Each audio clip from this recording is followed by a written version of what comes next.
Hi investors and learner, welcome to the next lecture जहां पे हम डिस्कशन करने वाले हैं ratio analysis. Ratio analysis nothing but जो आपका इनकम स्टेटमेंट, बैलेंस शीट और कैश फ्लो स्टेटमेंट के अंदर में जो लाइन आइटम्स होते हैं उसी को हम एक दूसरे से मल्टीप्लाई करते हैं, डिवाइड करते हैं, सब्ट्रैक्ट करते हैं and we come to the some kind of numbers जिसके कुछ यूनिट्स नहीं होते हैं। राइट, इन सिंपल टर्म में कहूँ तो यूनिट्स नहीं होता है, उसको मल्टीप्लाई डिवाइड करके हम निकालते हैं और उससे हम कंपेयर करते हैं कि ये कंपनी का वैल्यूएशन कैसा है, ये कंपनी अर्निंग कैसा है, कंपनी का मार्जिन कैसा है।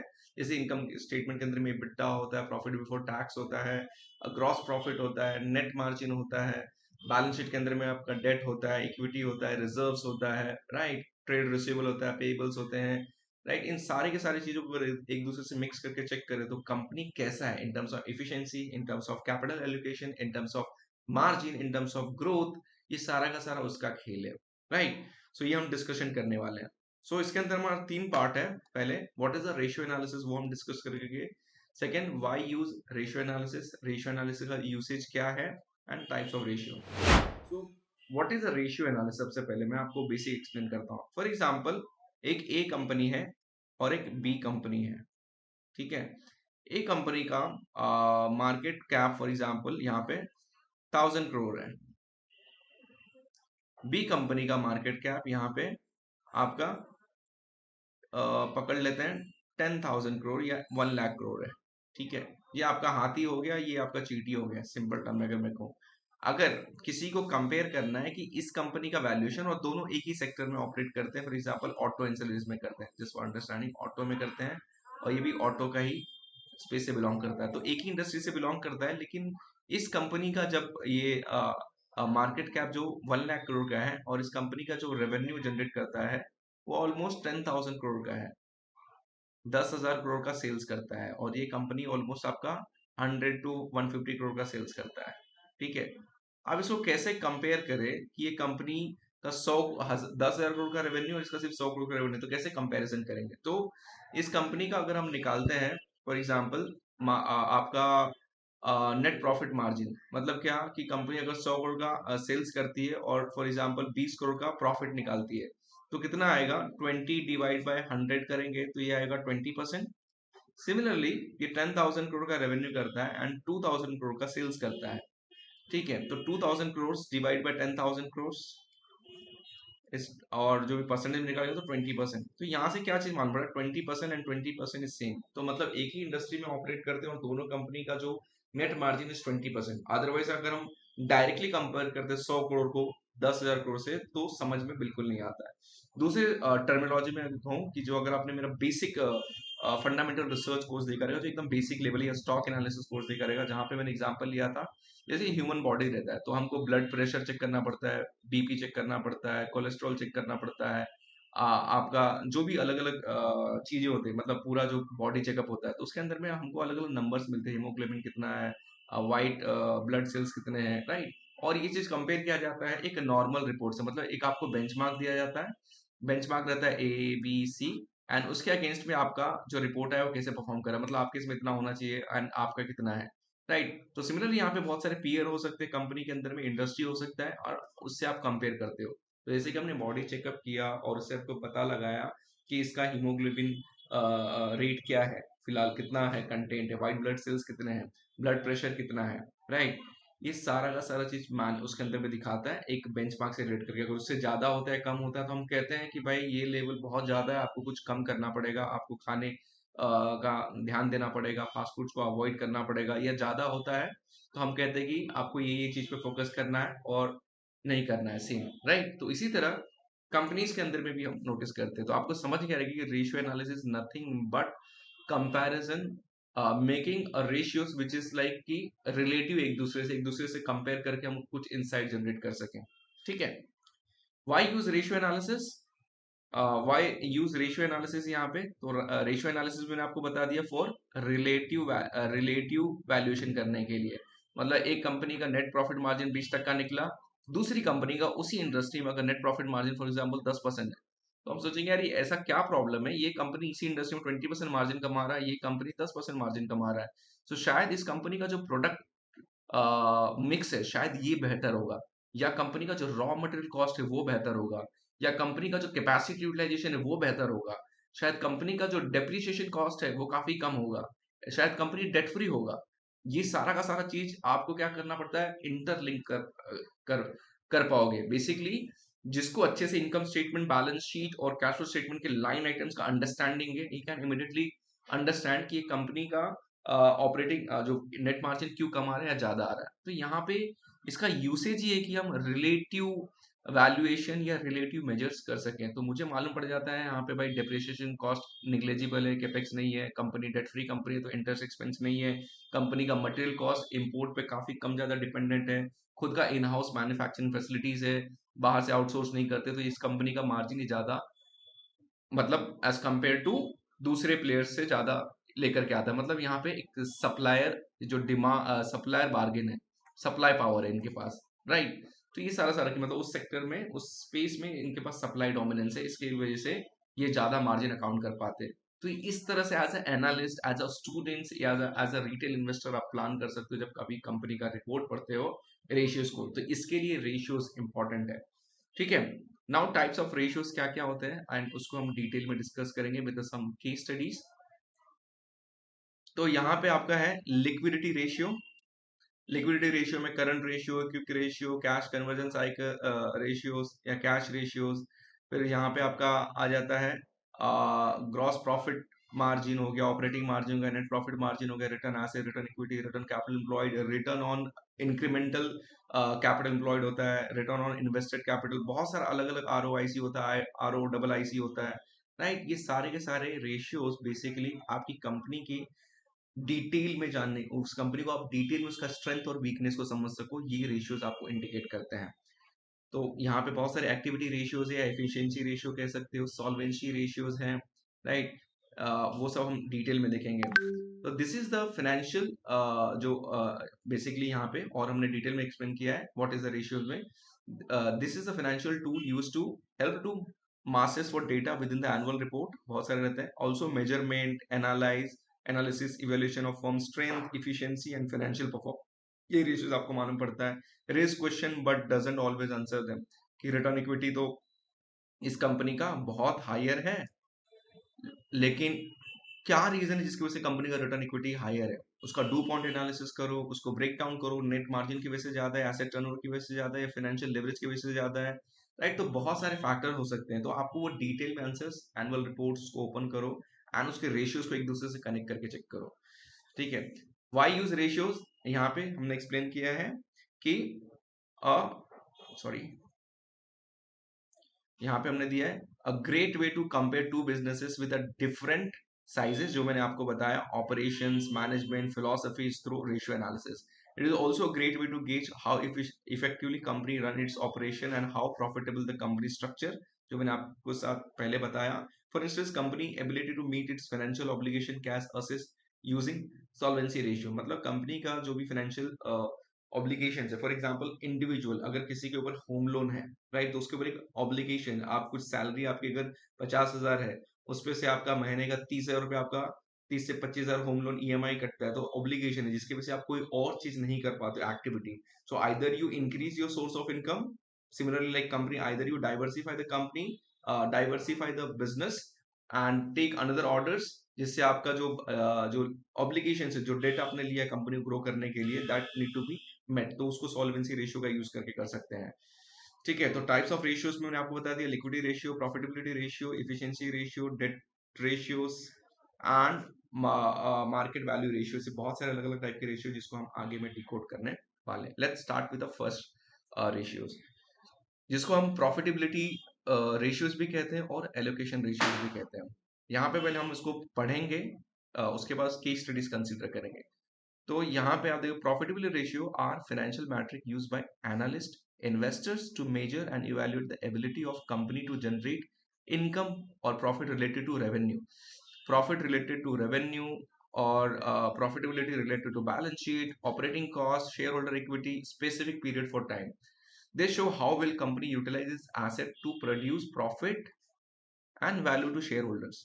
तो फॉर एग्जाम्पल अगर मेरी कंपनी फिनकरो करके कंपनी है, ठीक है, 30% हमने फॉर एग्जाम्पल डाइल्यूट किया हुआ है विद 30, एंड उससे हमने कुछ कैपिटल रेज किया हुआ है, और ये 30 लाख का जो यूसेज है हम मार्केटिंग पे करने वाले हैं, हम वेबसाइट डेवलपमेंट पे करने वाले हैं, हम एसईओ पे करने वाले हैं, हम क्लाइंट जनरेशन पे करने वाले हैं, हम एडवाइजरी के लिए करने वाले हैं, राइट? तो इनका जो ये कॉस्ट है, इससे मुझे कितना रिटर्न जनरेट हो रहा है, क्योंकि 30% फॉर एग्जाम्पल 30 शेयर्स है, 30 होल्डर्स हैं, एक एक शेयर होल्ड करते हैं, तो पर शेयर के ऊपर कितना कमा रहे हैं, that will come how your capital is basically use. So profitability ratio और allocation ratio is one and the same, लेकिन एलोकेशन कितना बेहतर है ये आपका शो करता है परसेंटेज आपने कितना रिटर्न जनरेट किया है।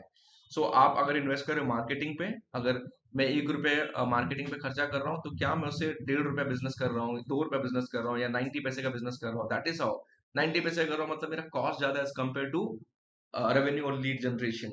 वेब डेवलपमेंट का कर रहा हूँ तो वहां पे ट्रैफिक आ रहा है कि नहीं, ग्रोथ आ रहा है कि नहीं, that is the many factor through which you can identify कि जो फिलहाल जो शेयर होल्डर का पैसा है उसका यूटिलाइज कैसा है, और उस यूटिलाइजेशन को, जो शेयर होल्डर का पैसा है वो डायरेक्टली आपको प्रॉफिटेबिलिटी से मालूम पड़ेगा कि इतना प्रॉफिट आ रहा है। At the ultimate aim is like कि आप जो पैसा लगा रहे हो उससे कितना पैसा बना रहे हो, अपने शेयर होल्डर्स के लिए रिवॉर्ड कैसे कर रहे हो, राइट? आपका डिसीजन कैसा है, ये सारा का सारा कैपिटल एलोकेशन से मालूम पड़ जाता है। तो इसके अंदर सबसे पहले आपका रिटर्न रेशियोज के अंदर में टोटल 4 रेशियोज हैं, राइट? यहाँ पे 4 रेशियोज हैं, जिसके अंदर में रिटर्न ऑन इक्विटी है, रिटर्न ऑन इक्विटी है, रिटर्न ऑन कैपिटल एम्प्लॉयड है, रिटर्न ऑन एसेट है, return on incremental invested capital भी है। तो यहाँ पे 4 रेशियोज है।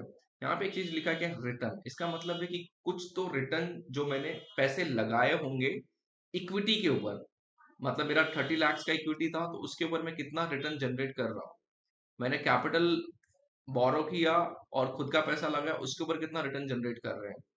एसेट जो मैंने फिक्स एसेट बढ़ाया, प्रॉपर्टी प्लांट, उससे मैं कितना रिटर्न जनरेट कर रहा हूँ उसके एज कम्पेयर टू रैशनल्स में, और उसके पीयर्स कितने जनरेट कर रहे हैं।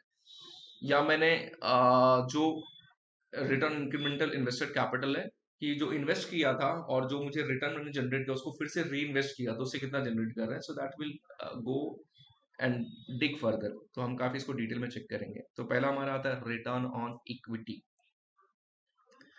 तो रिटर्न ऑन इक्विटी क्या है, bye calculating how much share holder made from their investment in the company, return equity shows a company profitability. True, company ability to generate returns on the investment made by shareholder is measured by return on equity।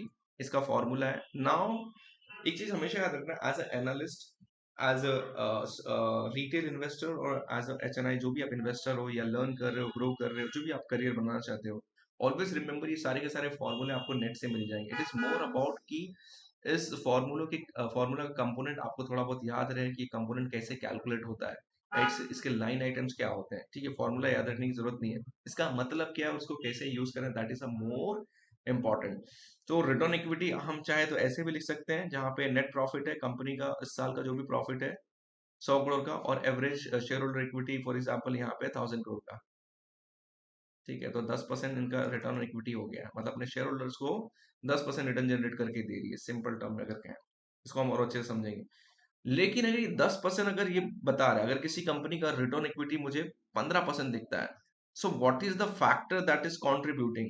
तो return equity को चाहो तो मैं do point के हिसाब से ऐसे भी लिख सकता हूँ, क्या कंपनी का मार्जिन इंप्रूव होने की वजह से रिटर्न इक्विटी इंक्रीज हुआ, या कंपनी का मार्जिन जो है वो सेम ही है, मतलब जो नेट प्रॉफिट मार्जिन था 5%, 5% ही है, लेकिन सेल्स अपॉन एसेट, जो एसेट का यूटिलाइजेशन है, एसेट के ऊपर जो सेल्स है उसका टर्नओवर बढ़ गया, या फाइनेंशियल लेवरेज बढ़ गया। So what are those factor, because of this the return equity is higher, और because of this to the return equity is higher, या only because of this the return equity is higher. ये components हैं।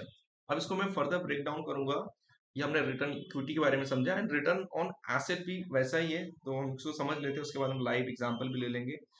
Return on asset is term of profitable company returns और asset measure of how effectively it uses the assets. तो यहाँ पे asset का मतलब क्या है कि कंपनी के पास फिक्स एसेट जो है, ठीक है? आपके पास फॉर एग्जांपल दालमिया भारत के पास अराउंड जो भी फिक्स एसेट है, जो कैपेक्स कर रहे हैं, जो भी है फिलहाल फिक्स एसेट वो हम देखेंगे, उसके ऊपर भी फिलहाल उनका यूटिलाइजेशन लेवल अराउंड है 65% के आसपास यूटिलाइजेशन लेवल है, ठीक है? इंडस्ट्री में बाकी प्लेयर्स का 78% यूटिलाइजेशन लेवल है, 70 टू 75 के ऊपर ही इस कंपनी का सबसे कम है। तो अगर यूटिलाइजेशन लेवल इंक्रीज हो जाता है, इसका मतलब कंपनी का सेल्स बढ़ जाएगा ना, तो अपने एसेट को काफी अच्छा यूटिलाइज कर रहे हो। तो यहाँ पे सेम, इसमें कुछ नहीं है, नेट इसका अगर फॉर्मूला देखोगे तो net profit divide by net asset, क्योंकि रिटर्न है, return on asset, simple. Higher the return on asset मतलब आप अपने एसेट का यूटिलाइजेशन काफी बेहतर कर रहे हो। सो नेक्स्ट रेशियो हमारा return on capital employed. So return on capital employed, जैसे कि return on equity, share holder fund के ऊपर हम जो भी रिटर्न जनरेट करते हैं, यहाँ पे आपका डेट प्लस इक्विटी दोनों ही आ जाता है कैपिटल एम्प्लॉयड के अंदर में। सो यहाँ पे return capital employed can be used to evaluate a capital efficiency and profitability of the company. ROC can assist determining how effectively a business is turning a profit from its capital. Instead of profit and loss statement, the balance sheet shows a return capital employed highs more clearly, right? क्योंकि यहाँ पे हम debt plus equity दोनों ही include कर लेते हैं. Balance sheet reflects more fully than a profit and loss reality, more fully than a profit and loss statement. Although ROC is derivative of profit and loss statement and balance sheet, it obvious that balance sheet and its quality would be more likely to show a high hygiene of ROCE. Right? So capital employed के अंदर formula आप यहाँ पे ये ले सकते हो, debt plus equity plus cash, total asset minus current liabilities minus cash, ये भी ले सकते हो। सो हम इसको क्या करते हैं ना, आरओई को जिस तरह से हमने ब्रेकअप किया था, डू पॉइंट एनालिसिस किया था, सिमिलरली आप रिटर्न कैपिटल एम्प्लॉयड का भी डू पॉइंट एनालिसिस कर सकते हो। सो यहाँ पे दो पार्ट हो जाता है, EBIT upon sales into sales upon capital employed. So return on capital employed मतलब whatever company has used equity or debt to invest into fixed asset to to increase the profitability of the company or to generate to increase the earning of the company, right? ये रहता है। अब किसी किसी company का अगर सोचिए ROCE 20% for last 15 years constant है, इसका मतलब कंपनी जो एक तरह का कंपनी का जो डिमांड पावर है मार्केट में काफी हाई है। जैसे कि इसको हम ब्रेक डाउन करते तो आपको समझेगा, EBIT upon sales into sales upon capital employed, right, is equal to EBIT upon capital employed. So EBIT upon sales, तो अगर सिंपल है, यहां से आपको क्या मालूम पड़ता है कि कंपनी के पास सप्लाइंग पावर काफी हाई है। सप्लाइंग पावर काफी है मतलब प्राइसिंग पावर है, यहाँ पे एक तरह से प्राइसिंग पावर है, कोई मोट है या प्रोडक्ट मिक्स बेहतर है, राइट, ये हो सकता है, यहाँ से ये इंडिकेट करता है। Second, sales upon capital employed, तो कैपिटल एम्प्लॉयड का यूज करके जो भी सेल्स आप जनरेट कर रहे हो हायर, अगर ये आपका ज्यादा आता है, मतलब आपका अगर आप ज्यादा जनरेट कर पाते हो, इसका मतलब है कि मार्केट में आपका डिमांड भी ज्यादा आपके प्रोडक्ट का, so some kind of market share you hold, monopoly you might have, right, या फिर आपके प्रोडक्ट की जो क्वालिटी है काफी बेहतर है। सो रिटर्न ऑन कैपिटल एम्प्लॉयड काफी मैटर करता है। अब रिटर्न ऑन कैपिटल एम्प्लॉयड कब इम्पैक्ट हो सकता है, that can be impacted from working capital. Working capital का फॉर्मूला है कि आपका trade receivable plus inventories minus trade payable, ठीक है। अब यहाँ पे अगर सोचिए कि वर्किंग कैपिटल या फिर रिटर्न ऑन कैपिटल एम्प्लॉयड नीचे भी जा सकता है। अगर कोई बिजनेस कर रहा है और ट्रेड रिसीवेबल इसका बढ़ते आ रहा है, पैसा नहीं आ रहा है, अपना ये जो इन्वेंटरीज को फिर से जो, क्योंकि ट्रेड रिसीवेबल जल्दी आएगा तो फिर ट्रेड पेबल हो पाएगा और यहाँ पे कर पाएगा तब उसको इन्वेंटरी मिल पाएगा, मतलब जो भी रॉ मटेरियल इन्वेंटरी बनेगा तब जाकर के। लेकिन जब ये अटका रहेगा तो ये यहाँ तक जा ही नहीं पाएगा, और जब यहाँ तक नहीं जा पाएगा तो यहाँ तक माल प्रॉपर आ नहीं पाएगा। सो वर्किंग कैपिटल के ऊपर काफी ज्यादा इम्पैक्ट पड़ता है, क्योंकि आपका ट्रेड रिसीवेबल पैसा फंसा हो तो आप क्या करोगे, बाहर से जाकर के डेट ले लोगे, ठीक है। अब ये डेट लेने की वजह से क्या होगा, जो आपका रिटर्न ऑन कैपिटल एम्प्लॉयड का फॉर्मूला है जो कि ये है, राइट, इसमें कैपिटल में डेट प्लस इक्विटी आ जाता है, तो ये आपका क्या हो जाता है, इंक्रीज हो जाता है। सो अगर रिटर्न ऑन कैपिटल एम्प्लॉयड अगर नीचे जा रहा है, शायद आपका डेट कंपोनेंट बढ़ चुका है। इसके लिए आपको हमेशा चेक करना है कि कंपनी का वर्किंग कैपिटल ज्यादा है कि कम है, राइट, एंड हर एक चीज एक दूसरे से इंटरलिंक और कनेक्टेड है, राइट। कैपिटल एलोकेशन इससे मालूम पड़ता है, अगर आपका return despite of raising a debt and you are able to generate a ROCE of more than 20%, इसका मतलब कैपिटल एलोकेशन मैनेजमेंट का बेहतर है। तो इस तरह से आप रिटर्न कैपिटल एम्प्लॉयड को देख सकते हो। अब एग्जांपल्स हम लेते हैं, तो यहाँ पे मैं ले लेता हूँ कंपनी जेके पेपर। जब मैंने अपना करियर स्टार्ट किया था स्टॉक मार्केट में, तो JK paper and HFCL was the first two company, and IndusInd bank जिसको मैं स्टडी करके बना रहा था। तो यहाँ पे जेके पेपर का हमने ओपन किया है, एंड लेट्स फाइंड आउट कि how company return equity, return asset and return capital employed is playing out और कैसे प्ले आउट किया। So let's first of all यहाँ पे आप देखोगे इस कंपनी का रिटर्न इक्विटी कितना है, ऑलमोस्ट लाइक 10 साल का growth is return equity is 18%, 22%, 5 years का, 3 ईयर्स का इज 22%, लास्ट ईयर का 33%। सो जैसे कि मैंने आपको बताया return equity is nothing but आपका नेट प्रॉफिट। तो मैं एक यहाँ पे पेज भी हम ले लेते हैं समझने के लिए, यहाँ पे एक सिंपल पेज इंसर्ट कर लेते हैं, न्यू स्लाइड हम डालते हैं यहाँ पे, ठीक है। यहाँ पे हम न्यू स्लाइड ले लेते हैं एंड रिटर्न इक्विटी को मैं यहाँ पे दिखाता हूँ, return on equity, net profit है divide by average share holder equity या शेयर होल्डर इक्विटी, जो भी आपको लिखना है फिलहाल यहाँ पे। अब मैं क्या कह सकता हूँ ना, ये जो नेट प्रॉफिट है, अब ये नेट प्रॉफिट किस पे डिपेंड हो सकता है, वो चीज आपको चेक करना है। नेट प्रॉफिट अगर सेल्स बढ़ रहा है तो शायद इस साल का प्रॉफिट भी थोड़ा सा ज्यादा होगा। कंपनी का कॉस्ट रिड्यूस हो रहा है तो कंपनी का प्रॉफिट ज्यादा हो सकता है। कंपनी ने डेट को पे कर दिया है, इंटरेस्ट एक्सपेंस नहीं रहेगा। अब आपको क्या करना है, इनकम स्टेटमेंट के अंदर के जो लाइन आइटम्स है जो नेट प्रॉफिट को कैलकुलेट करने के लिए यूज होता है वो आपको याद होना चाहिए। अगर डेट कंपनी ने पे कर दिया, इंटरेस्ट एक्सपेंस हट गया है EBITDA से, तो उसके वजह से नेट प्रॉफिट ज्यादा हो सकता है। कंपनी का डेप्रिसिएशन नहीं है, कंपनी का कैपेक्स ऑलरेडी हो चुका है और अभी के टाइम पे कुछ पे नहीं कर रहे हैं, तो उसके वजह से कंपनी का नेट प्रॉफिट हायर होगा। नेट प्रॉफिट क्योंकि आपका न्यूमरेटर है और डिनोमिनेटर में आपका शेयर होल्डर इक्विटी है, तो it is totally depend on return equity ki how these line items are placed in a income statement, ठीक है।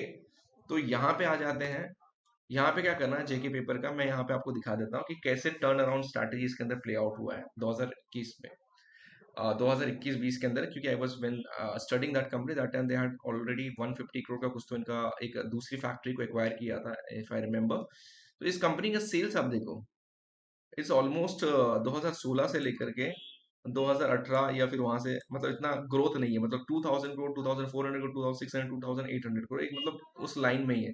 बाद में सडनली बीच में तो कोविड आया, जेके पेपर ये सब में, नाउ ना 2700 करोड़ से सीधा 4000 करोड़ के आसपास, 6000 करोड़ के आसपास का 3 इयर्स की कंपनी के अंदर में सेल्स रैपिडली ग्रो हुए, ठीक है। एंड ऑल्सो इफ यू सी कि कंपनी का जो operating margin that will see later on, ये कंपनी का जो operating margin that has also grown 20%, 25%, 31%। उसकी वजह से कंपनी का जो प्रॉफिट था, नेट प्रॉफिट देखो आप कितना है इस कंपनी कोविड का हटा करके, अगर इसको हटा दे तो 468 करोड़ से सीधा 544 करोड़, 1200 करोड़। नाउ अगर 1200 करोड़ का नेट प्रॉफिट कंपनी जनरेट कर रही है which is a really high number on 6400 crore का, मतलब ऑलमोस्ट हम देखें तो ये 14 से 15% के आसपास का नेट प्रॉफिट मार्जिन दिखा रहा है, ठीक है। अब यहाँ पे बैलेंस शीट में मैं क्या देखूं, क्या नोटिस करूंगा मैं इस कंपनी के अंदर में कि कंपनी का रिटर्न इक्विटी क्यों इंक्रीज हुआ। So I will see first of all कि कंपनी का एक टाइम पे जो फिक्स एसेट था 2500 crore, 2300, 2700, 2600, 2600, 2700, right, almost a flat for FY 2019 तक ये कंपनी का जो फिक्स एसेट था उतना ही था। और 2019 तक भी आप अगर देखोगे तो कंपनी का sales is almost flat, almost मतलब एक ही रेंज में चल रहा था, मतलब स्लो ग्रोथ दिखा रहा था, मतलब ग्रो हो रहा था, दैट इज सीन कि कंपनी का सेल्स बढ़ रहा था, right. But in last 3 years में 28% का ग्रोथ है, उससे पहले 18% ग्रोथ था। सो वाई अभी के टाइम पे ऐसा क्यों? तो यहाँ पे मैं नोटिस करता हूँ क्या कि कंपनी का फिक्स एसेट, जो मैं जब स्टडी कर रहा था तब 329 करोड़ का फिक्स एसेट CWIP था जो ऐड हो गया इसमें, फिर 400 करोड़ का, फिर 46, मतलब अभी के टाइम पे द कंपनी का फिक्स एसेट फ्रॉम 2600 करोड़ 2018 में, in next 5 years it has jump to 5700 crore का, ऑलमोस्ट 100% से 110% से कंपनी का फिक्स एसेट जंप हुआ है। And due to which company का sales has increase from 2800 crore to 6500 crore के आसपास, राइट। तो सेल्स ग्रो हुआ है, राइट, कंपनी का, उसके वजह से ये हम आगे डिस्कस करें, ऑपरेटिंग मार्जिन इंप्रूव हुआ है, right. Material cost is also may be ज्यादातर कांस्टेंट ही रहता है, लेकिन यहाँ पे ये ओपन नहीं हो रहा फिलहाल के लिए। सो यहाँ पे मुझे और एक चीज दिखता है कि कंपनी का जो डेप्रिसिएशन कॉस्ट था दैट हैज ऑल्सो ग्रोन, ठीक है। तो ये सारा का सारा फैक्टर, डिप्रिसिएशन कॉस्ट भी अगर लोअर हो जाए तो कंपनी का मार्जिन और इंप्रूव हो जाएगा। अगर नेट प्रॉफिट बढ़ता है, इसका मतलब कंपनी का क्या होता है, रिटर्न ऑन इक्विटी इंक्रीज होता है। इसका मतलब शेयर होल्डर का पैसा अच्छी तरीके से यूटिलाइज हो रहा है। सो सी कंपनी का जो भी प्रॉफिट जनरेट करे, it is been retain earning add back हो जाता है रिजर्व्स में, एंड दैट रिजर्व्स मतलब यहाँ पे अगर हम देखें, आपको क्या करना है, ये अभी के टाइम पे 231 करोड़ और 3,800 करोड़, ऑलमोस्ट 4,000 करोड़ के आसपास का शेयर होल्डर इक्विटी हम पकड़ लेते हैं। एंड उसको आपको क्या करना है, ये जो 12 कितना 1200 करोड़ ना, तो ये 1200 crore divide by this 4,000 crore, तो कितना आता है। सो ऑलमोस्ट आई थिंक आपका मोटा मोटी हम पकड़ लेते हैं 13 से 14% के आसपास का रिटर्न इक्विटी नजर आता है। ठीक है, मतलब इस साल में। तो इस तरह से आप यहाँ से कैलकुलेट कर सकते हो। एंड पहले क्या होता था, पहले के रिटर्न इक्विटी को चेक कीजिए। पहले कैसे कर सकते हैं, यहाँ पे 544 करोड़ के आसपास का नेट प्रॉफिट था, एंड उस टाइम पे शेयर होल्डर इक्विटी कितना था, तो आपको ये देखना। तो basically you have to see the trend of return on equity, right. अगर मुझे ट्रेंड देखना है तो I will show you the one more website, Tijori पे आई थिंक दिखना चाहिए, तिजोरी फाइनेंस। Let me open.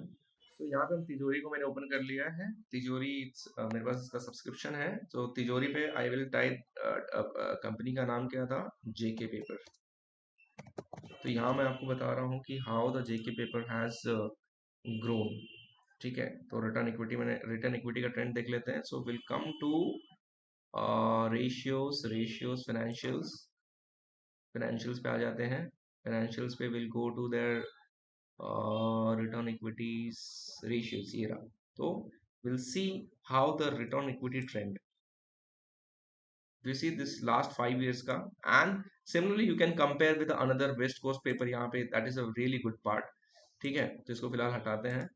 तो यहाँ पे मुझे दिखता है कि एक टाइम पे रिटर्न इक्विटी कंपनी का माइनस में था almost, that has increase to 5.48%, फिर इंक्रीज टू 12%, फिर इंक्रीज 21%, बीच में covid impact, that is fine, now is coming back to 16-18%, and now is 23% के आसपास return equity.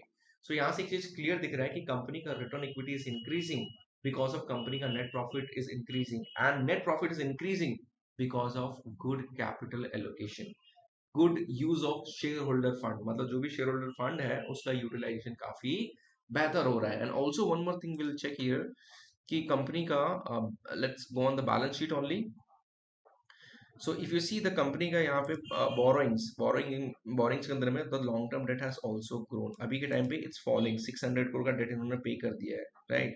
So debt increased and now the debt is paying off because of increase in net profit, retain earning, right. ये चीज आपको notice करना एक अच्छे business की पहचान है। ठीक है, ये हमने रिटर्न इक्विटी को समझा कि how the return equity is basically dependent on share holder की जो यूसेज है, जो कैपिटल है किस तरह से यूज कर रहे हैं, वो सब है। Return on equity is totally dependent on how you are generating a profit, और प्रॉफिट किस तरह से आप कंट्रोल कर सकते हो, आप अपने कॉस्ट को कंट्रोल में रख करके। And other thing you can see यहाँ पे रिटर्न ऑन कैपिटल एम्प्लॉयड, जो हम डिस्कस करने वाले हैं यहाँ पे। सो यहाँ पे हम देख सकते हैं कंपनी का रिटर्न ऑन कैपिटल एम्प्लॉयड, पहले इट वाज रियली हायर, यहाँ पे 10 से 13%, 17%, 23%, right. Then it has fallen back to 23% से फिर से नीचे आ गया 10% के आसपास। तो this was impact of Covid, and also जो कैपिटल इन्होंने इन्वेस्ट किया था उस टाइम पे काफी ज्यादा कैपेक्स हो रहा था, उसकी वजह से कंपनी का ROC was also down, and that started improving. तो यहाँ पे आप देखोगे return on capital employed increase हो रहा है, 10%, फिर 16%, फिर 28%। अब ये कैसे मालूम पड़ेगा कि कंपनी का जो रिटर्न कैपिटल एम्प्लॉयड तो बढ़ रहा है, this is also indicate they have the very good capital allocation history, और मैनेजमेंट बेहतर है, और कैपिटल काफी अच्छा खासा यूटिलाइज कर रहे हैं, share holder equity and your debt, no doubt. ठीक है, तो इसको मैं अगर ब्रेक डाउन करना चाहता हूँ, तो return capital employed is nothing but EBIT divide by आपका कैपिटल एम्प्लॉयड जो था। ठीक है, कैपिटल एम्प्लॉयड में आपका cash, debt and long short term debt जो भी आ जाता है। तो यहाँ पे कहाँ गया, तो यहाँ पे अगर मैं देखूं कि कंपनी ने जो अपना फिक्स एसेट, मतलब कैपिटल आप कब करते हो, इन्वेस्ट करते हो कंपनी को ग्रो करने के लिए, एसेट को ग्रो करने के लिए, तो रिटर्न ऑन कैपिटल एम्प्लॉयड, तो जो भी कैपिटल इन्होंने ये लगाया था, देख रहे हैं यहाँ पे, almost what ever capital they have put into the business to grow, right, that has resulted into 3,000 crore का एसेट से जंप टू 5,280 करोड़ का एसेट।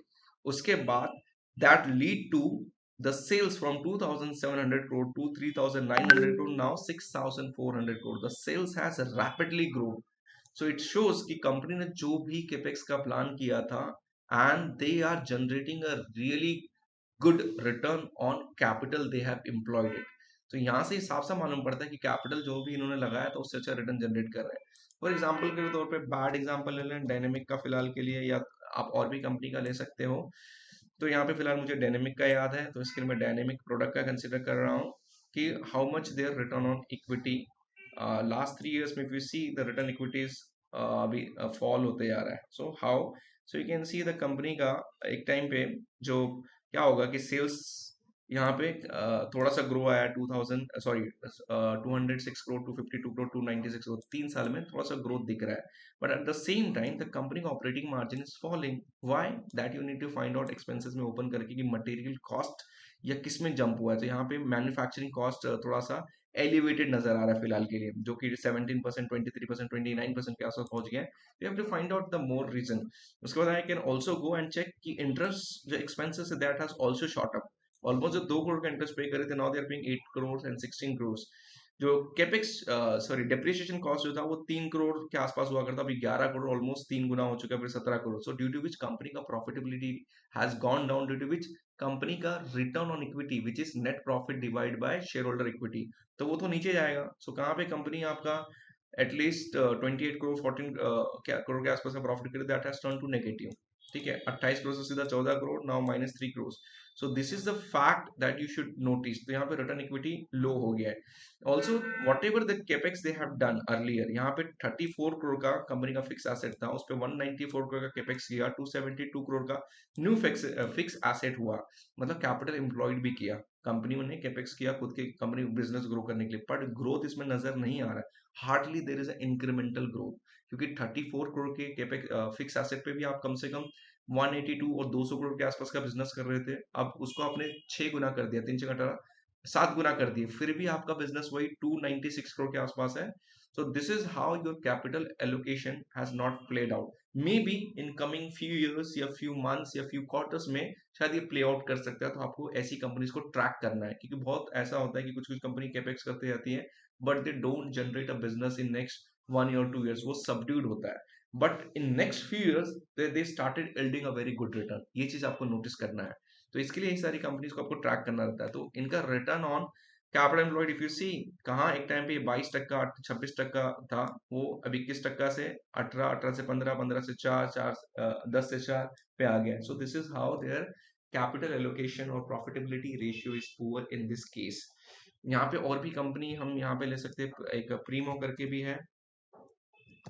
प्रीमो हो गया, विधि स्पेशलिटी हो गया, बलरामपुर चीनी हो गया, शिवालिक बायोमेटल हो गया.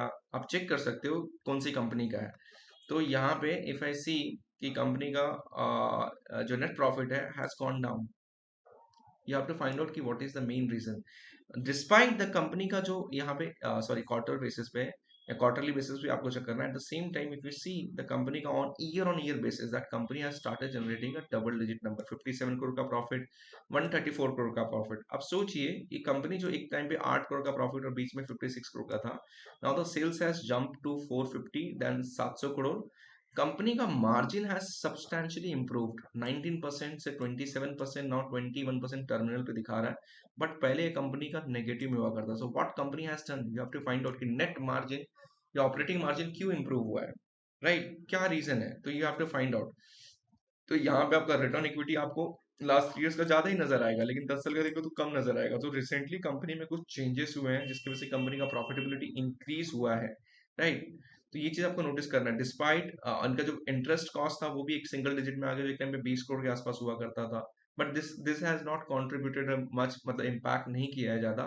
तो आपको ये सब नोटिस करना है कि व्हाई कंपनी का return equity is increasing, right. Why it is increasing, why the sales growth is growing 35% CAGR, PAT growth is growing, right. So what is the reason behind? So you will find out their capital allocation for now, that the fixed asset was 155 crore during 2022 में, that has jumped to 278 crore. So they have done a good capex. तो इसका result has seen on sales number, due to which the company का profit has jumped. यहाँ से ये चीज मालूम पड़ता है कि उन्होंने capex किया, उसकी वजह से sales भी jump हो गया. Now further they are planning more, no doubt. तो यहाँ से मालूम पड़ जाती है कंपनी का return on capital employed from 14%, 25%, 39% and 44%। तो यहाँ पे कैपिटल एलोकेशन को नजर आ रहा है कि कंपनी अच्छा कर रही है फिलहाल के लिए, but this is a commodity based chemical that you need to keep in your mind. ठीक है, और भी बिजनेस यहाँ पे आपको लेना है। रिटर्न इक्विटी हमने बात कर लिया, रिटर्न कैपिटल एम्प्लॉयड बात कर लिया, return asset you can simply, return asset के लिए क्या करना है, नथिंग एल्स कि यहाँ पे कि कंपनी का जो टोटल एसेट है उसके ऊपर कितना रिटर्न जनरेट करें, net profit. So if the asset size is growing and profit is also growing it in proportion, then there is a really good sign, right. लेकिन अगर एसेट बढ़ते जा रहा है, और कभी कभी ये भी होता है कि कंपनी का एसेट यूटिलाइजेशन नहीं होता है, जैसे इन केस कुछ कंपनीज का, जैसे मैंने आपको बताया दालमिया भारत सीमेंट का एसेट यूटिलाइजेशन इज जस्ट 67%, 65% के आसपास, एज कम्पेयर टू उनके पीयर्स का जो कि 75% पे चले जाते हैं, 78% पे चले जाते हैं, अल्ट्राटेक ये सब। So when their capacity utilisation will grow despite of increasing a new capex, despite of growing to increase जो उनका 110 मिलियन मेट्रिक टन का जो कैपेसिटी पहुंचाना चाहते हैं ओवरऑल मैन्युफैक्चरिंग कैपेसिटी, अगर वो ना पहुंचा करके भी अगर कैपेसिटी यूटिलाइजेशन को ग्रो कर ले तो कंपनी को ऑटोमेटिकली देयर प्रॉफिटेबिलिटी में jump, their return on asset will improve. So return on asset जब भी आप देखो इंक्रीज हो रहा है, तो आप जरूर चेक करो कि कंपनी का कैपेसिटी यूटिलाइजेशन कितना है। क्या वो कंपनी कैपेसिटी 50% है, 60% है, 100% है। जैसे कि अभी एक company I was tracking yesterday, their capacity utilisation was around 90% के आसपास था। तो उसके लिए दे स्टार्टेड दो नए, सॉरी आपका Pyramid Technoplast, now they are planning to add 2 more units in that, if I remember. So हमने डिस्कस किया था, मतलब ये कंपनी जैसे कि पिरामिड टेक्नोप्लास्ट है, they are increasing number of units, जिसमें 8 और 9, जिसकी वजह से कंपनी का capacity utilisation was already really high, तो अब वो और कैपेसिटी को बढ़ाना चाहते हैं, तो बढ़ा नहीं सकते हैं, तो उनको और मैन्युफैक्चरिंग प्लांट्स लगाने पड़ेंगे, and that is how their return asset will keep consistent and their keep growing, right. So यहाँ पे पिरामिड टेक्नोप्लास्ट का भी मैंने आपको एग्जांपल दे दिया कि रिटर्न एसेट आप कहाँ से चेक कर सकते हो। नाउ सेकंड जो हमने डिस्कस किया था return on incremental invested capital, वो हम किसी और एक जो की रेशियोज होता है उसके अंदर हम ये डिस्कशन करेंगे।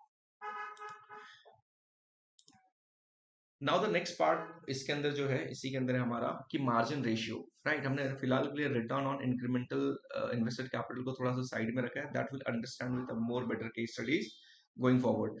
नाउ द नेक्स्ट रेशियोज जिसके अंदर आपका आ जाता है gross, a different level of measurement margin ratio show how well company can turn sales into profit when compared to the top line revenue. Margin shows typically examine specific returns, typically it compare the income statement item. तो ये जो margin ratio होता है ये basically आपका सिर्फ income statement के लिए होता है। उसमें से एक आपका ग्रॉस मार्जिन होता है, ऑपरेटिंग प्रॉफिट मार्जिन होता है, नेट मार्जिन होता है। ठीक है, तो मैं इसको और बेहतर से डिकोड करके आपको बताऊंगा। फिलहाल के लिए अगर दो कंपनी है, तो आपको चेक करना है, ए कंपनी और बी कंपनी और सी कंपनी जितने भी है उनका मार्जिन एक ही सेक्टर के अंदर में, एक कंपनी का मार्जिन फॉर एग्जांपल यहाँ पे 10% है, एक कंपनी का मार्जिन यहाँ पे 4% है, फिर दूसरी कंपनी का मार्जिन यहाँ पे 11% है। So A and C both the company in the same sector generating the same kind of margin, but B company is not generating. तो इसको हम क्या करेंगे, थोड़ा सा अवॉइड करने की कोशिश करेंगे। ठीक है, तो ये चीज आपको इसके अंदर नोटिस करना है, राइट। यहाँ पे 10% कमा रहे हैं, यहाँ पे 11% कमा रहे हैं, 4% कैसे हो सकता है। So that is how you have to find out. फिर आपका इसके अंदर EBITDA मार्जिन भी आता है एंड सो ऑन। तो इसके अंदर हम ओपन कर लेते हैं, सबसे पहले आता है आपका ऑपरेटिंग प्रॉफिट मार्जिन, या इसको आप EBIT मार्जिन भी कह सकते हो। मैं यहाँ पे इसको लिख देता हूँ फिलहाल के लिए EBITDA मार्जिन परसेंटेज। मतलब इसके अंदर में आपका सिर्फ जो भी कॉस्ट ऑफ गुड्स सोल्ड था, ठीक है, और SG&A उसको हटा करके जो आपका बचता है दैट इज योर EBITDA। सो यहाँ पे अगर 100 करोड़ का सेल्स हुआ, 100 करोड़ का सेल्स, उसमें से SG&A और एक्सपेंस को माइनस करके आपका ये EBITDA बच जाता है नियरली 40 करोड़।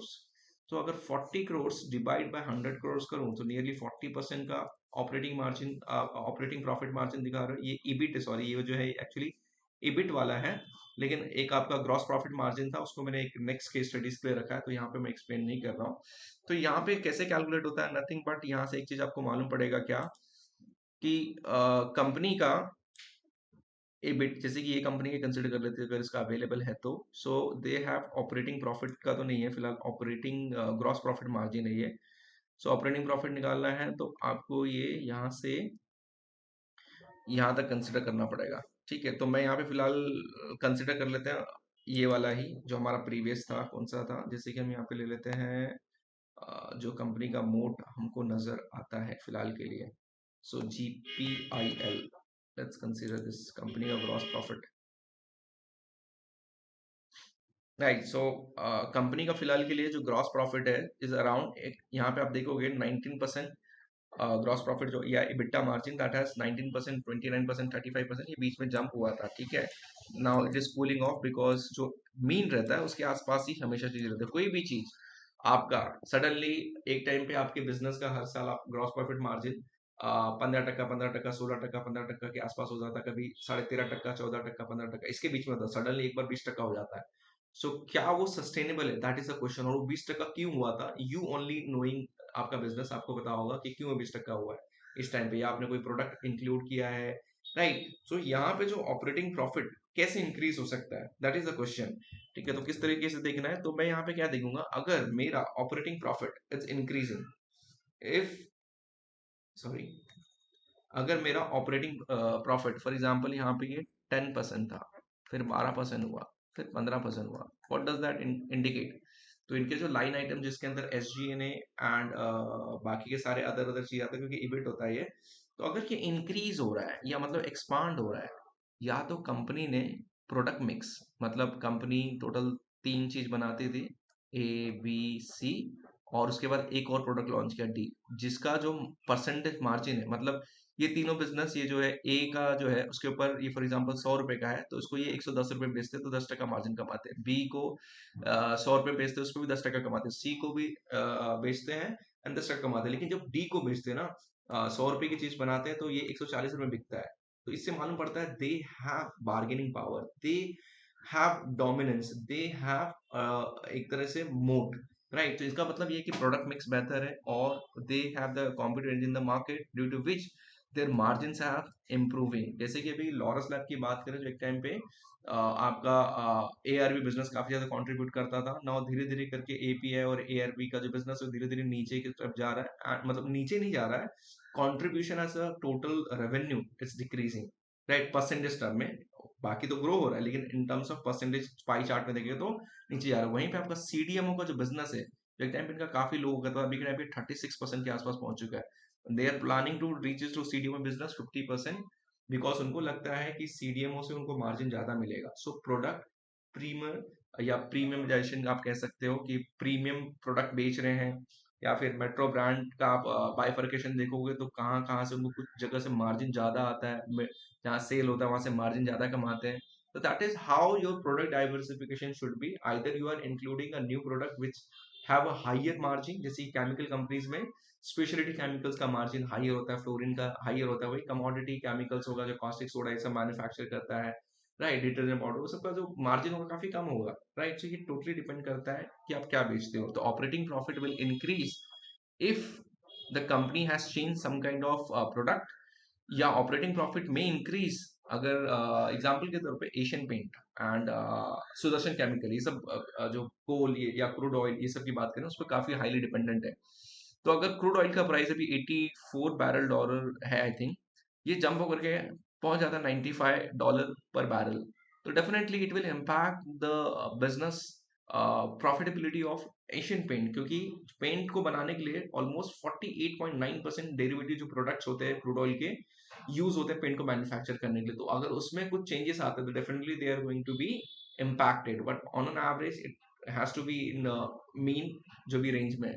तो ये आपको देखना है, क्या मटेरियल कॉस्ट नीचे चले गया, मटेरियल कॉस्ट नीचे चले क्या, उन्होंने खुद का R&D चालू कर दिया, they are not dependent on outsource, क्या वो किसी सब्स्टिट्यूट पे डिपेंडेंट है, इंपोर्ट सब्स्टिट्यूट पे डिपेंडेंट है, वो उसको हटा दिया, खुद मैन्युफैक्चर करे, बैकवर्ड इंटीग्रेशन करना स्टार्ट कर दिया।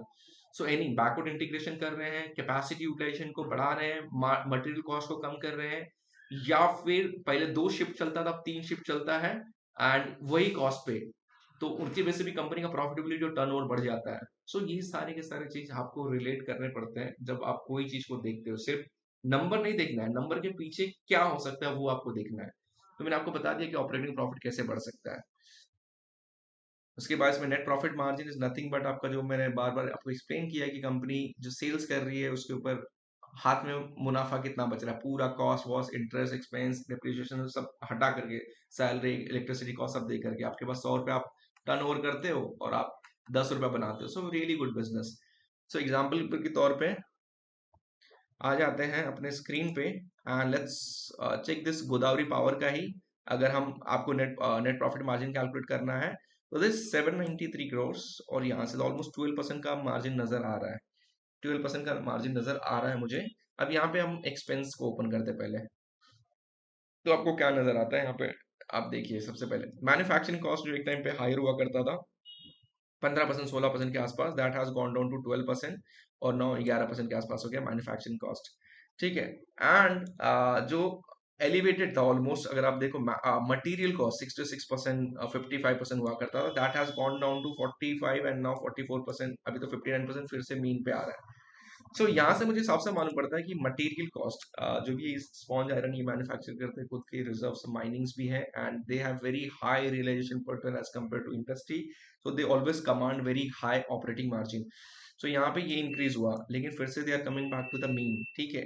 तो यहाँ से मुझे ये साफ साफ दिख रहा है कि कंपनी का प्रॉफिटेबिलिटी पिछले साल क्यों ज्यादा था और इस साल क्यों कम है। ठीक है। तो यहाँ पे कम ये है कि यहाँ पे ऑपरेटिंग जो ग्रॉस प्रॉफिट था वो ज्यादा हो गया था बिकॉज ऑफ फ्यू फैक्टर जो हमने इसमें चेक किया मटेरियल कॉस्ट के अंदर में। और यहाँ पे फिर से they are coming back to the mean because of फिर से आपका जो मटेरियल कॉस्ट है दैट हैज टच टू 59 और 60% के आसपास, जो बीच में 44 45% पे था।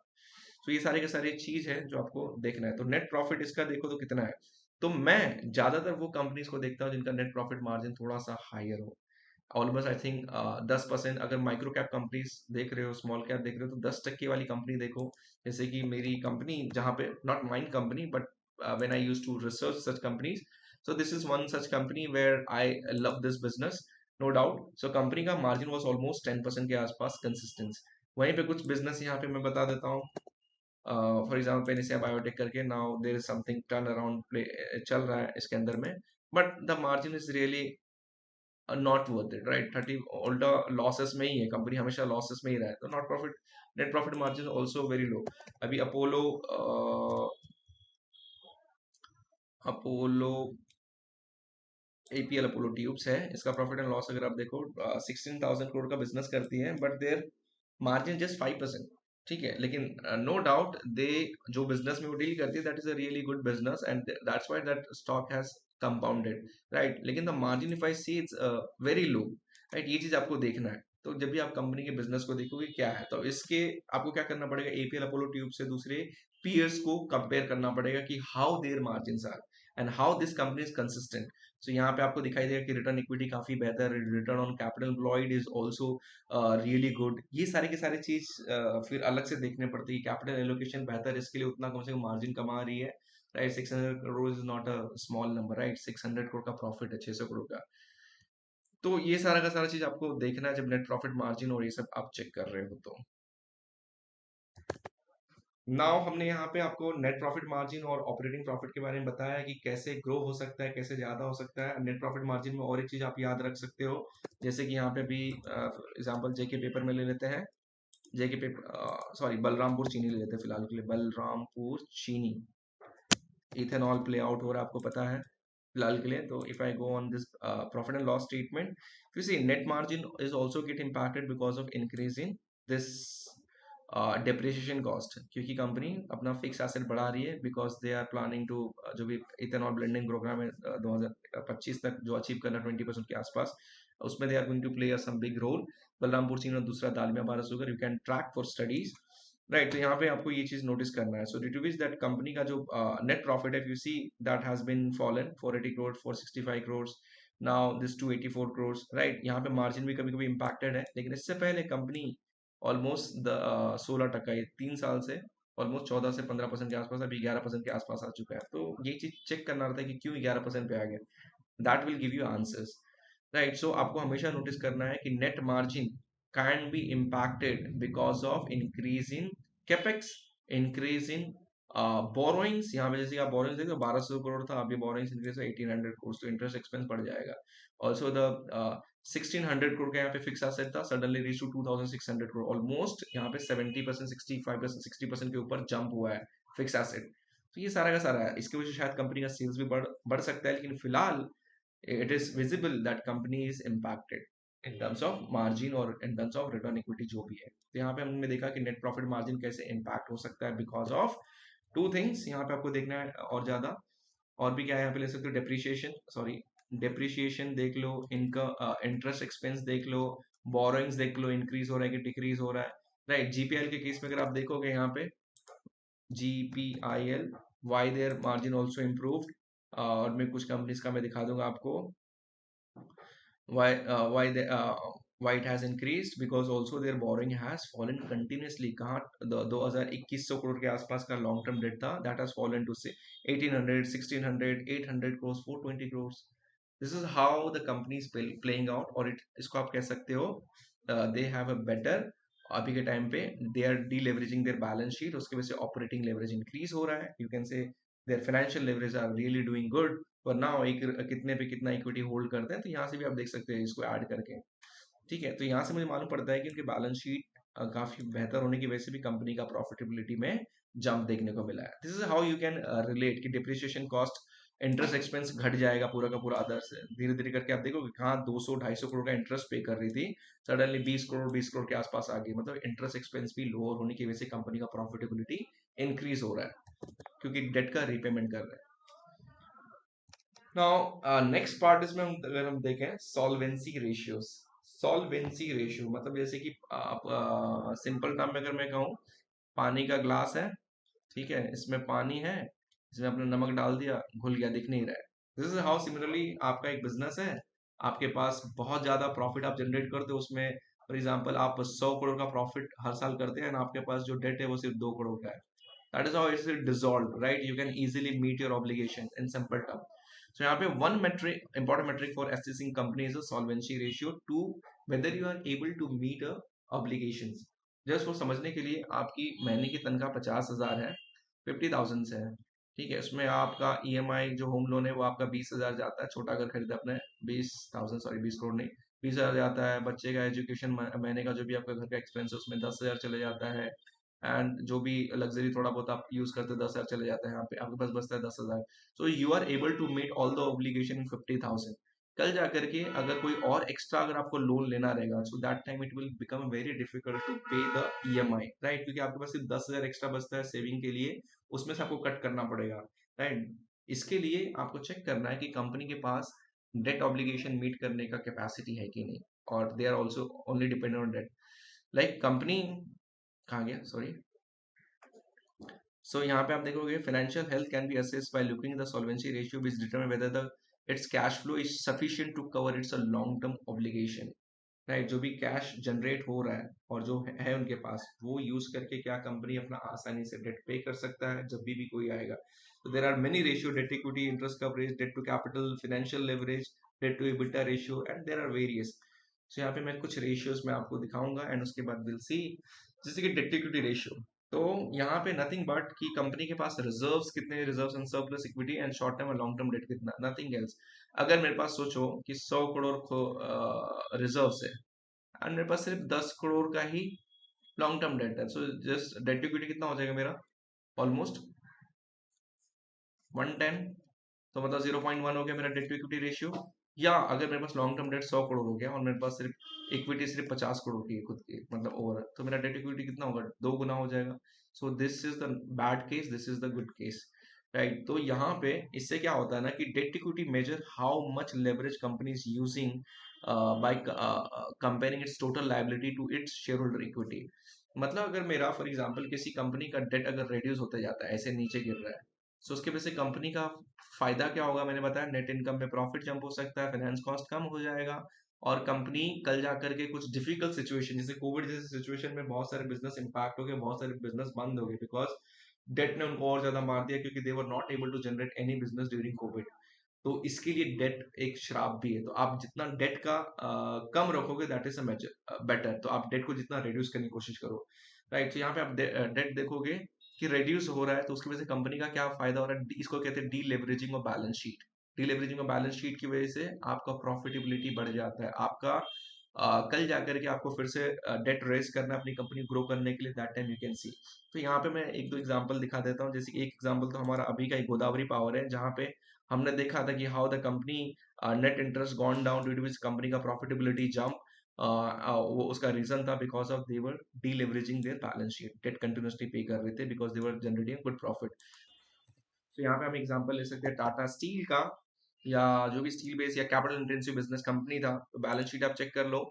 यहाँ पे आपको एक चीज नजर आएगा कि कंपनी ने कैसे अपने बोरिंग्स को कम किया है। कहाँ 1 लाख करोड़ का बोरिंग था, 1,16,000 करोड़ का बोरिंग था, that has fallen to 84,000 crore. ये क्यों हुआ? क्योंकि कंपनी का प्रॉफिटेबिलिटी इंक्रीज हुआ, सडनली स्टील का डिमांड इंक्रीज हुआ, राइट। तो they were able to do a cyclical nature की वजह से, इंफ्रास्ट्रक्चर में ग्रोथ की वजह से कंपनी जब प्रॉफिट कमा रही है, वो प्रॉफिट को फिर से उन्होंने पे करने पे लगा दिया। This is how you focus on.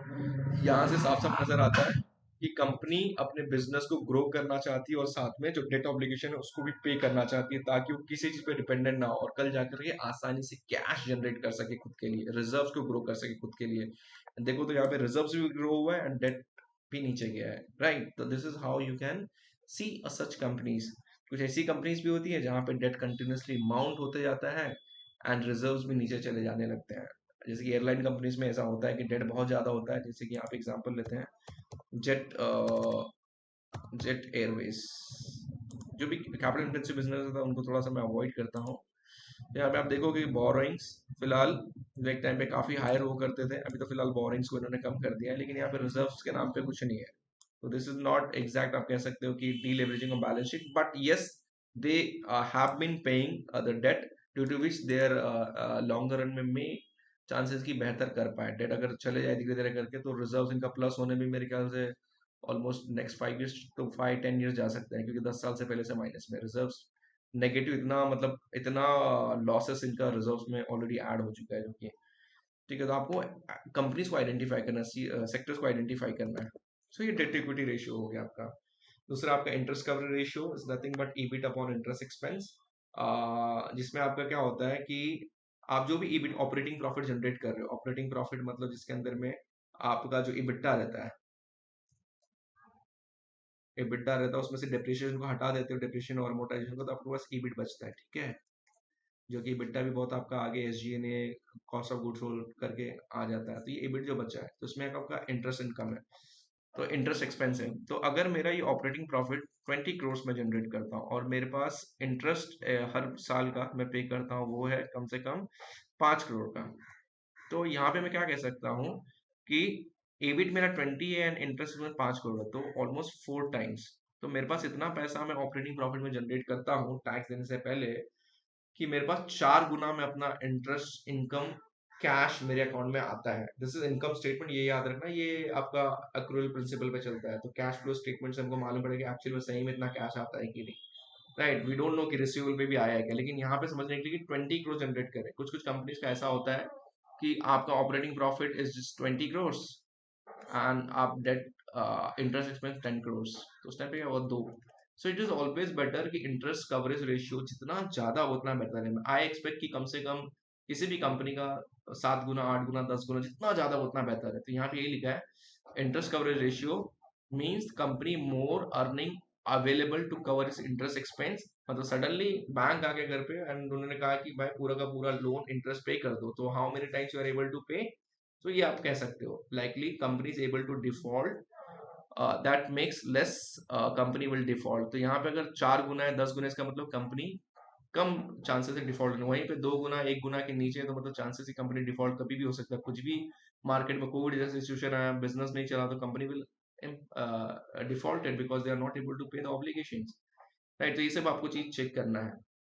Same जैसा डेट इक्विटी को देखा है उसी तरह इसको भी देखना है, जहाँ पे ईबिट को लेना है। यहाँ पे debt to capital ratio is similar to your, यहाँ पे लिखा डेट टू कैपिटल रेशियो सब as a gauge of financial leverage and organization if everything is equal company is riskier if its debt to capital ratio is higher, ठीक है।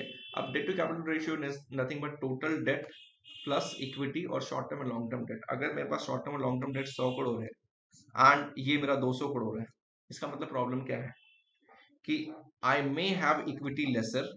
ये चीज आपको देखना, आई मे हैव इक्विटी लेसर, ठीक है। तो उसकी वजह से डेट टू कैपिटल रेशियो मेरा नीचे चले जाएगा।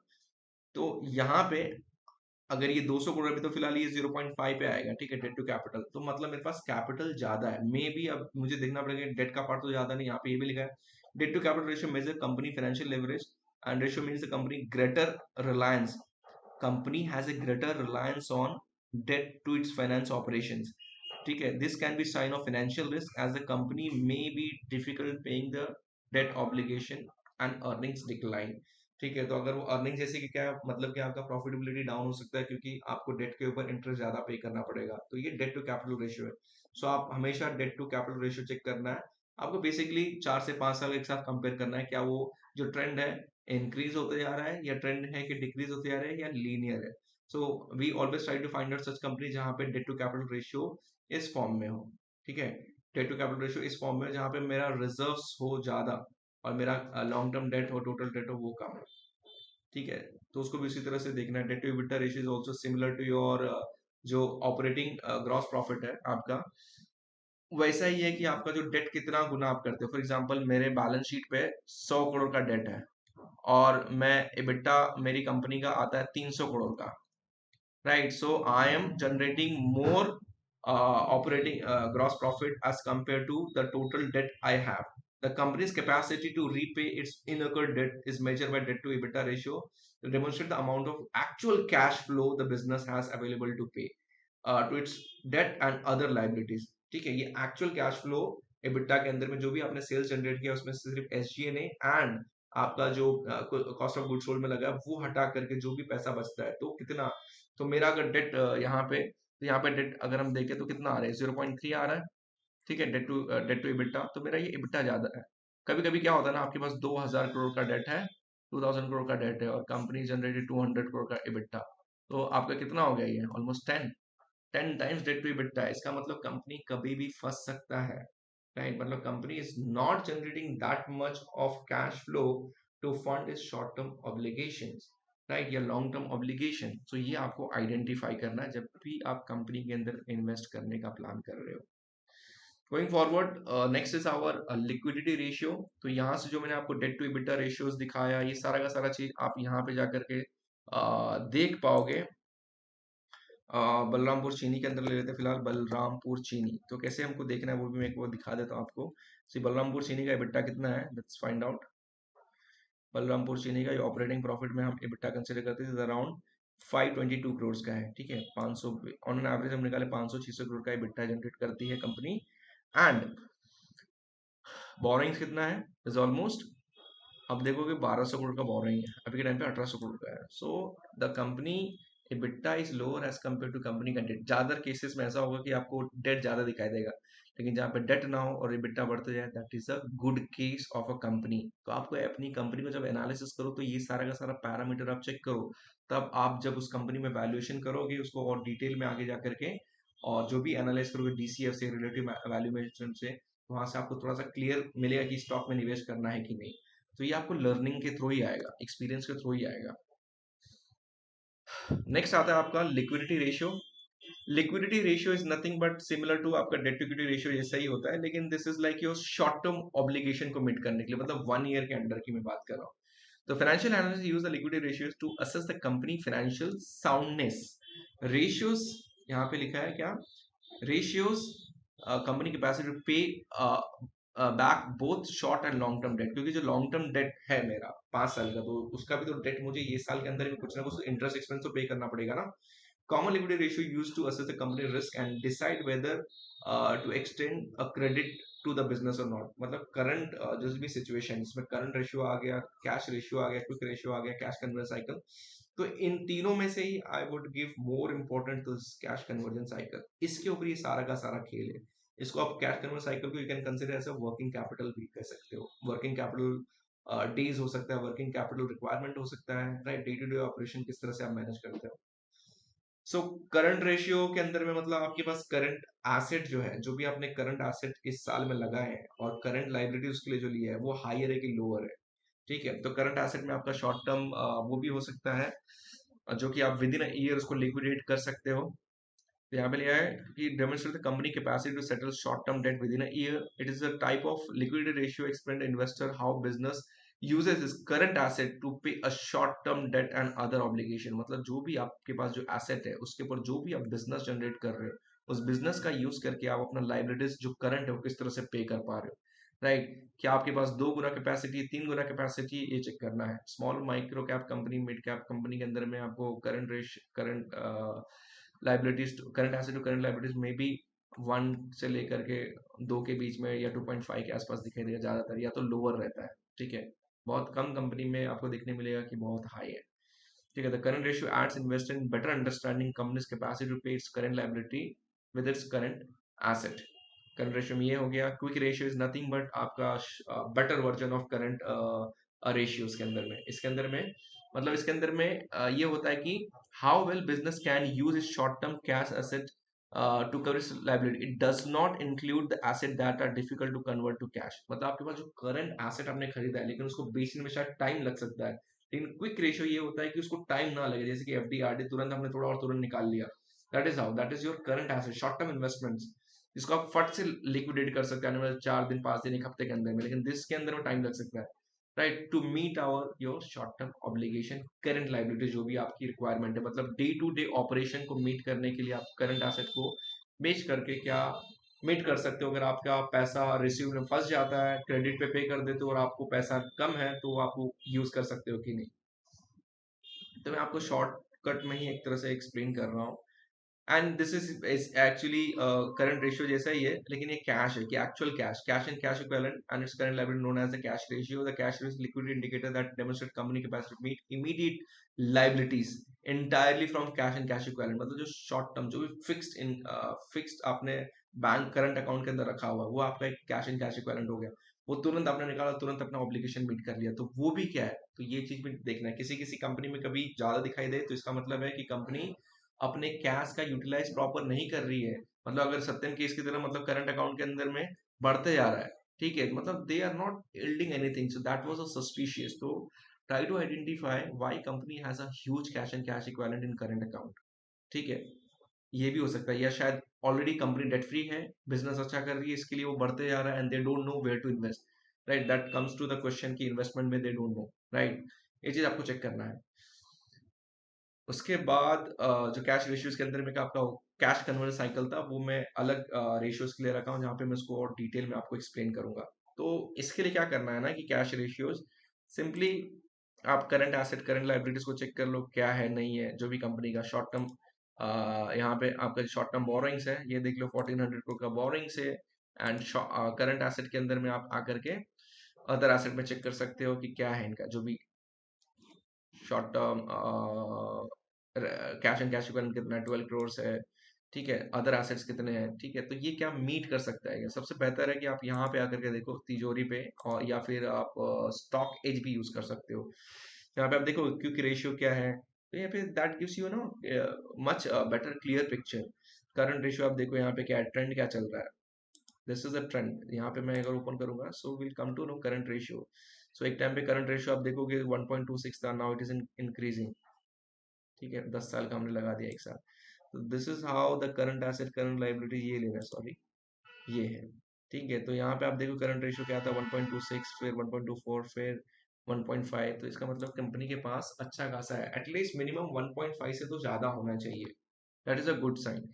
ठीक है, यहाँ पे आप और भी चीज देख सकते हो, करंट रेशियो क्विक रेशियो भी आप यहाँ पे देख लो, that is also really good. As of now 1 के आसपास है, बहुत कम होता है कि 1.2 1.3 के ऊपर एक्सीड कर दे क्विक रेशियो के अंदर में, because that comes to the actual pay, मतलब तुरंत ऑब्लिगेशन को मीट करना है।